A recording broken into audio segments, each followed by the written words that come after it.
Pastors Chooks and Toyin Ogoye. Pastors Chooks and Toyin Ogoye are the lead pastors of Resurrection Life Church, Johannesburg, South Africa. They are passionate about building families and raising men and women who transform and uplift the standard of life in their communities through understanding and applying biblical principles. Pastor Chooks and Pastor Toyin frequently host workshops, seminars, and conferences for transformation. Some of their programs include Kingdom Financiers Conferences, Dream Achievers Conferences, Marriage Enrichment Courses and Seminars, for wives-only seminars, Single Ladies Boot Camps, and Limitless Men Seminars. They are the founders of the Power of Women Academy, a group mentorship for high-impact women, and host the annual Power of Women conferences and amazing Power of Women broadcasts. For more information, please visit www.idelight.co.za and www.reslife.org.za or WhatsApp +27 814 210 835. Good evening and a warm welcome to the Amazing Power of Woman broadcast. It is another Thursday evening. My name is Toyin Ogoye, and with me is Dr. Chooks Obina Ogoye, the author of this book and the reason why this broadcast is being on. And today, January is already going so fast, and this is the last Thursday in the month of January. And once a month, we have what we call Ask Your Gynae on the Amazing Power of Woman broadcast. Okay, Pastor Chooks. All right, so welcome tonight. I'm just excited for another Ask Your Gynae here. We have Dr. Gugu Gamedze coming on shortly to bring us insight into some health subject. What are we talking about today? We are talking about what to expect at delivery. So if you have friends around you who are pregnant, this is a really... Or who are planning to be pregnant. This is a really informative session this evening, just to give you, that peace of mind around what happens at delivery, what to expect, what to look forward to, so that all those tales you've heard about how delivery is such a hectic thing, you have better understanding. So the title is What to Expect at Delivery. All right, so we are coming, we are giving way to Dr. Gamedze to come on shortly. Dr. Gamedze, thank you so much for all that you do for women on a day-to-day basis in your practice and in your clinic. Thank you for loving women and for ministering to them. As I often say, anybody who loves women is my friend. Yes. And we are grateful for your ministry and for the contribution you bring on the Amazing Power Woman broadcast each time we have Ask Your Gynae session. So we're going to hand over to you now to take away the topic and explain it and teach it, and we'll come back shortly as you are done to round up. Over to you, Dr. Gamedze. Okay, we'll just have an intro video for her, and then next person you'll hear is Dr. Gamedze. Thank you. Dr. Audrey Gugu Gamedze. Dr. Audrey Gugu Gamedze is a medical doctor by profession, a specialist consultant in obstetrics and gynecology. She runs her own private practice where she helps and serves women from all walks of life on a daily basis. She has a heart for women because she identifies, by virtue of being a woman, a sister, a mother, a wife, a daughter-in-law, and understands the journey of a woman and is still passionate about wanting to learn more about women. She is a born-again Christian medical practitioner. She sees her medical practice as a powerful ministry platform, an opportunity to touch and transform the lives of women and their families to the glory of God. Dr. Gamedze features monthly on our Ask Your Gynae show at the Amazing Power of Woman broadcast, where she helps women understand the female body and how to care for it. She's the mother of 2 children and has been married for over 22 years. Good evening again, my dear viewers and listeners. Thank God it's Thursday. We are meeting again on Ask Your Gynae. A special word of gratitude to my pastors, Pastor Toyin and Pastor Chooks, for allowing us another time again to be on Ask Your Gynae session. We have been looking at the journey from planning a pregnancy to actually when you are pregnant, how to take care of yourself. Now In this session, I just want us to look at the last day, intrapartum care, or what do you need to expect around the time of delivery. For a lot of mothers, whether you are a first-time mom or you've been around labor room, it is always a very anxiety-provoking time. So I'm here to just try and create an expectation around that big day, and also to demystify certain myths that we have, and also to say that it is a God-created gift for us as women to go through this wonderful journey and labor to have our children, or labor to have our babies. What can be concerning? What are the common concerns that I come across? Number one, there's concerns that are related to the pregnancy itself. Let's make an example. My baby has not been growing well. Doctor, how am I going to give birth? Or I'm carrying 2 babies. How am I going to give birth? How am I going to go through this? Or my previous pregnancy, my labor was difficult. Or I had an unplanned cesarean section. So those are the things that make the actual delivery very difficult, because we come in with preconceived or unresolved anxieties. I just want to say it is the most beautiful time in the life of any woman, in the life of a family, to have a baby. So let us embrace that day and really look forward to it. I always say that every labor must be rewarded by going through antenatal care, by going through the antenatal classes. You've already invested in preparation for this great day. So let's go straight into it. Delivery or labor starts in the mind. If your mind is well prepared, usually it goes well. I always say that have an open mind when you go into the labor room. We keep one prayer, the prayer of a healthy mother and a healthy baby. That's usually what we go for in the labor room. So it may end up with a normal vaginal birth, which is what we call an NVT, or a cesarean section. Cesarean section can be elective, where you sit down with your healthcare provider and you plan. How are we going to give birth? When are we going to do the Caesar? And this usually happens if you have a certain history that befits the elective cesarean section. An emergency cesarean section is usually done when now the life of the mother or the life of the baby is in danger. And that decision is usually taken either during the time of labor or during the time of monitoring pre-labor. So it is important that when your healthcare professional tells you that we need to do an emergency cesarean section, you make that decision immediately. You don't say that you're going to consult your mother, you're going to consult with your grandmother, and you give the answer tomorrow, because by then the outcome of the baby would already have been compromised. So during delivery, I just decided, let me pass through this, the unexpected. We've already spoken about the unexpected emergency cesarean section. We can also speak about an unexpected normal birth, where maybe the baby comes in 2 weeks before the expected date. And then we can have an unexpected gender. Nowadays, people want to confirm the gender of the baby. It still forms part of the unexpected or part of the overwhelming events when you receive a baby of an unexpected gender. You can have also an unexpected skin color.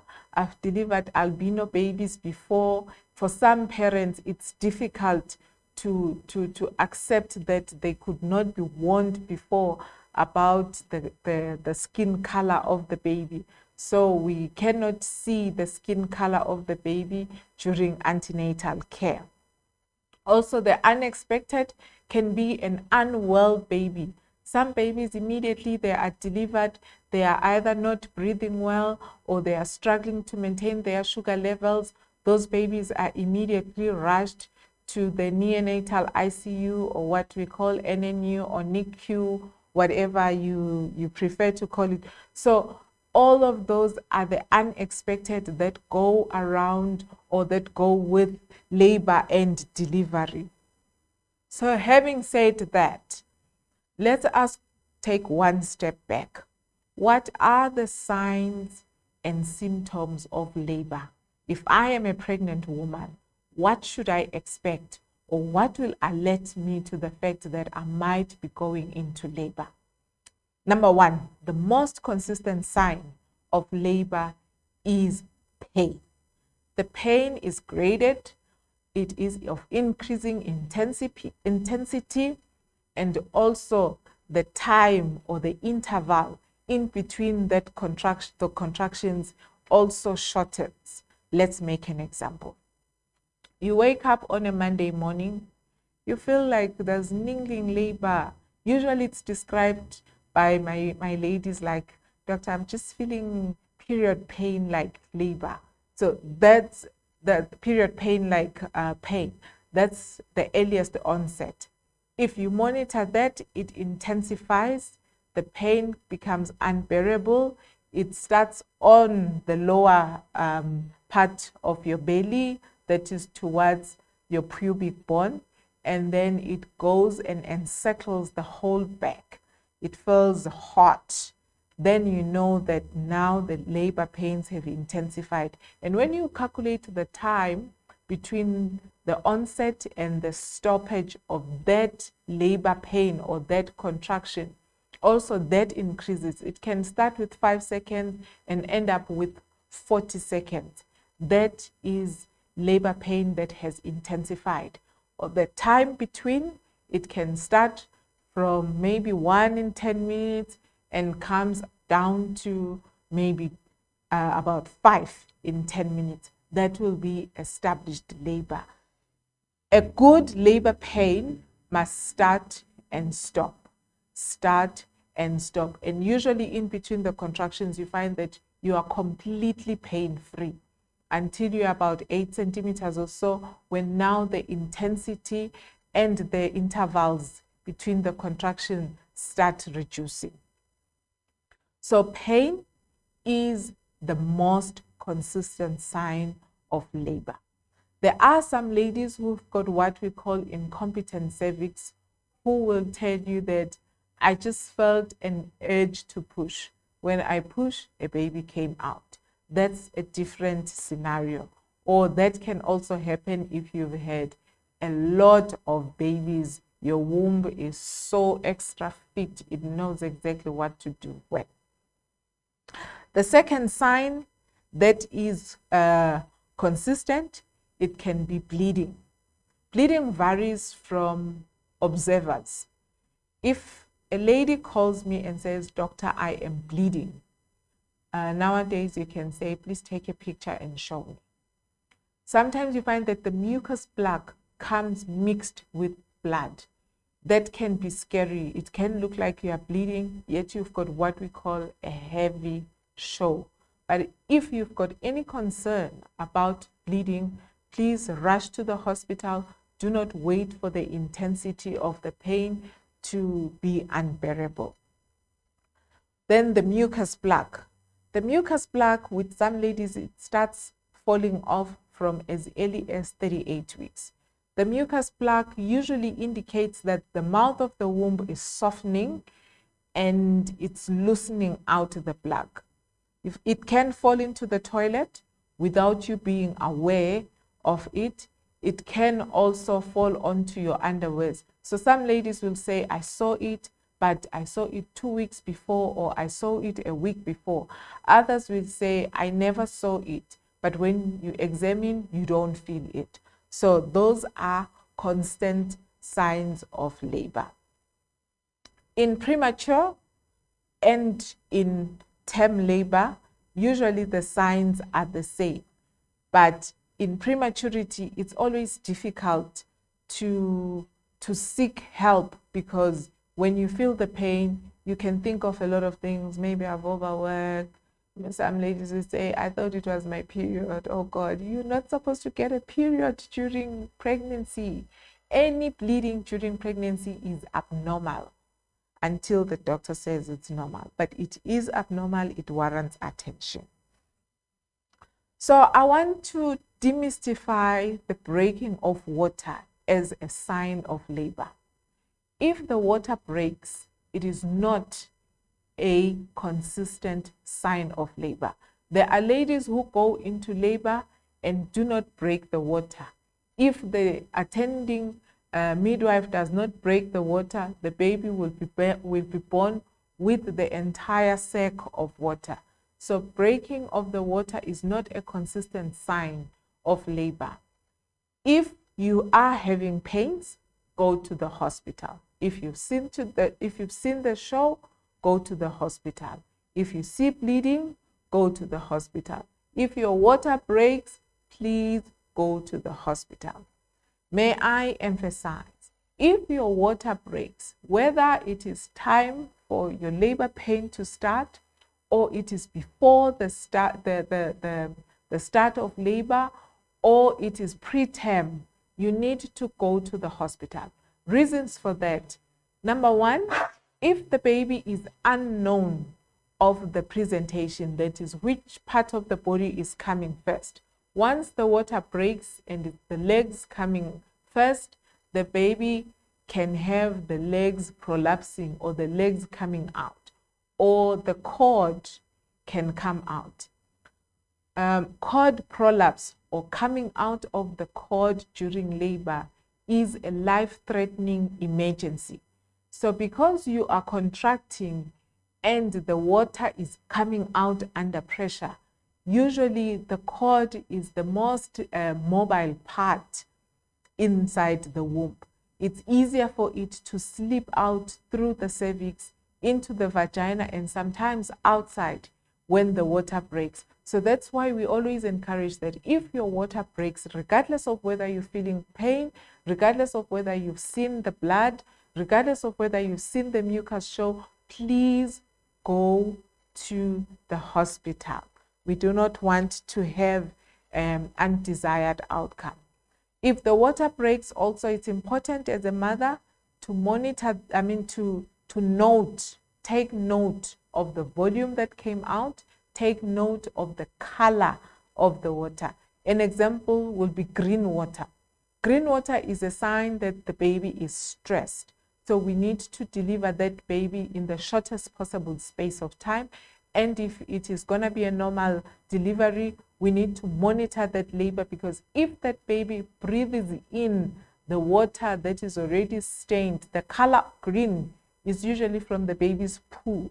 So if the baby has stressed out and pooed inside and breathes that water, it becomes dangerous to the lungs. It can result in a pneumonia. And babies born with the green water, either they have aspirated it or they have breathed that water. It is important to be admitted by the pediatricians and get as much of that volume out to clear out the lungs. So if the water breaks, run to the hospital. Note the color and also note how much came out. Usually we will ask you the scenario around how it broke and what you were doing, just to try and establish if it is breaking of water. You know, sometimes you confuse the wee-wee with the breaking of water, because closer to delivery, the bladder also cannot hold as much wee. So we need to be conscious of that. We've spoken around what we call meconium aspiration syndrome, which is when the baby either breathes or drinks the poo-colored fluid or the poo-stained fluid that results in pneumonia, congenital pneumonia or pneumonia at birth. The big deal now, pain control during labor. Pain, why do we have pain in labor? Is it because God says so? Yes, God says so. And how do we get that pain? It is mainly because the womb is squeezing out its content. So it's coming out from the womb that is squeezing out the content. This is usually in intervals. The intervals allow the muscles to build up strength and squeeze harder. Build up strength and squeeze harder. That is why contraction number 1 will be much lighter than contraction number 20. So that the pressure that is needed each time to push the baby down through the pelvis gets higher and higher. So that is how we get labor pains. Are labor pains bearable? Yes, they can be bearable. What we do is, number 1, the setting. Oftentimes, we do allow partners, we do allow doulas, we do allow a trusted family member or nominated family member to come in and be with the laboring mother. Usually that settles the anxiety. Studies have shown actually that if the mother is anxious during labor, her pain threshold becomes too high. But if she's comfortable in a well-lit environment, music with the people that she loves, usually the pain is a little bit more bearable. So you can have those people as your method of pain control or a method of setting a standard environment. Secondly, we can use what we call injections. The common injection, it will be pertain with some anxiolytic. We use an anxiolytic because it tends to reduce the heightened anxiety, and that makes a mom birth the pain well. Some mothers do not want the injections. They want to have a natural labor. If you really want a natural labor, then a doula and the midwife in place, your partner can help you with the pain control. Some exercises that can help you to be distracted during the time of labor are also available. We also have the gas, the laughing gas or Entonox, which you can take during labor. It's a very good way to control labor. It keeps you distracted and it needs your attention. Sometimes you find that you cannot concentrate on the control of labor, mainly now because you are in so much contractions. So that is the disadvantage of using the gas, because it depends mostly on the patient. So what I'll do is to open the gas cylinder, give you the mask, and then tell you how to take the gas. And usually it is at the very beginning of the contraction, when you feel the early signs that the contraction is about to start. So it does not stop the contractions, but it lessens the intensity of the contraction. So if the amplitude was gonna go up to 70, you may find that it goes up to 20. So that's what Entonox will do, and it does not affect the progress of labor. The mainstay of pain control during labor, or the gold standard, is epidural. Epidural, previously it would be administered by your own gynaes or whosoever doctor is managing the labor ward. But with litigation and transference of skills, it is now given by the anesthesiologist. So they are usually available in the labor rooms or in the labor ward area to assist with the control of pain. Ideally, an epidural should be given as soon as the diagnosis or the establishment of the active phase of labor has been made. That is, any dilatation from 3 centimeters, you can have epidural.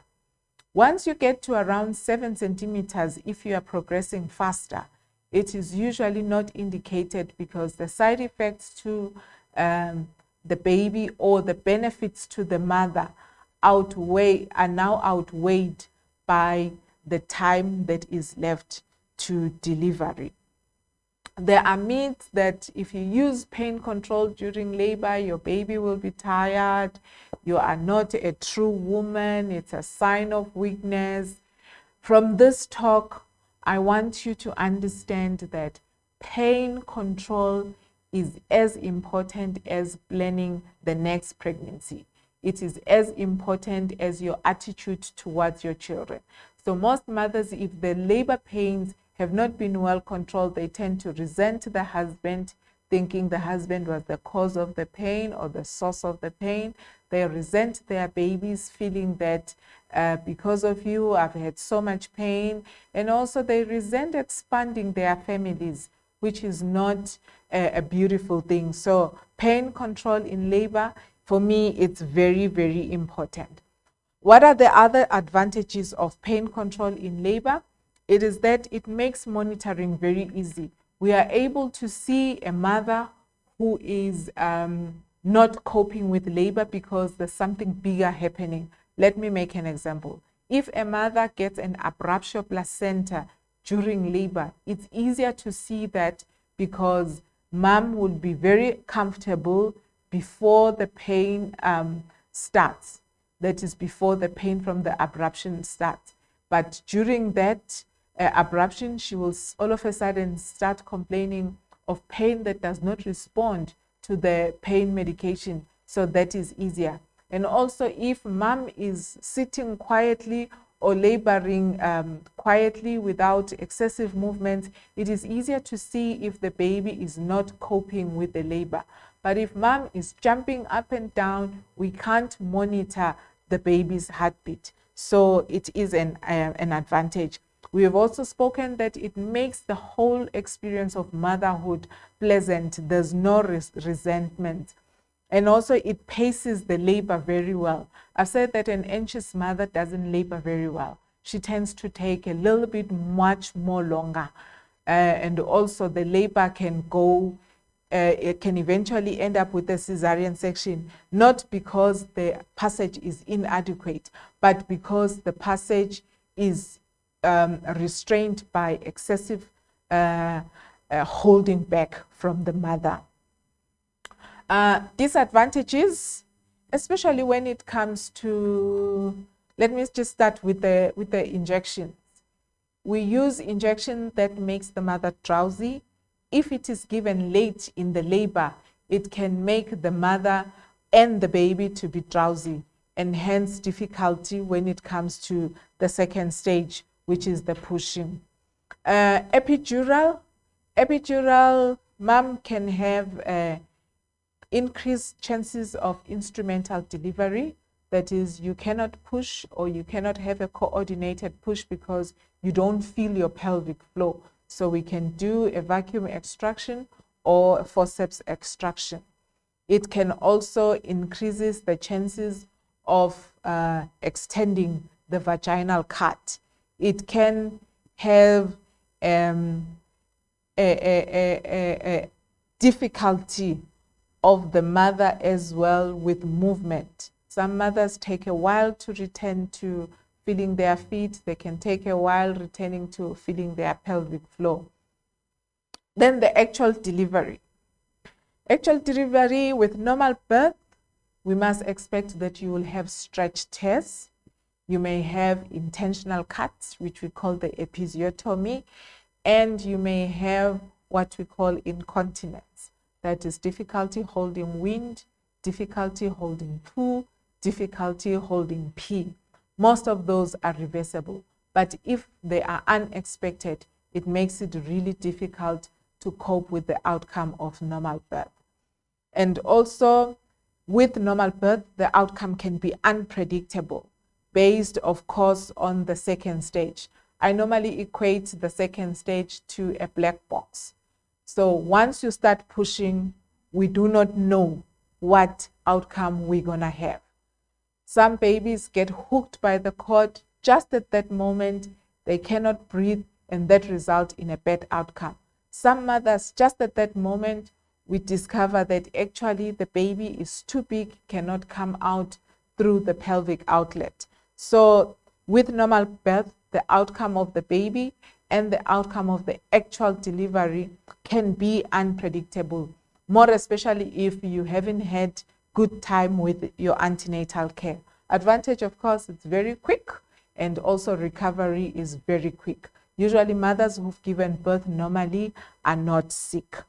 Cesarean section, it carries predictability. It carries also the planning, that is if it is elective. But if it is an emergency Caesar, the outcome is still as good or as bad as with a normal birth because it is an emergency Caesar. The time taken from the planning of the emergency Caesar to the actual execution, it is what will determine the outcome, as good as the indication for the cesarean delivery.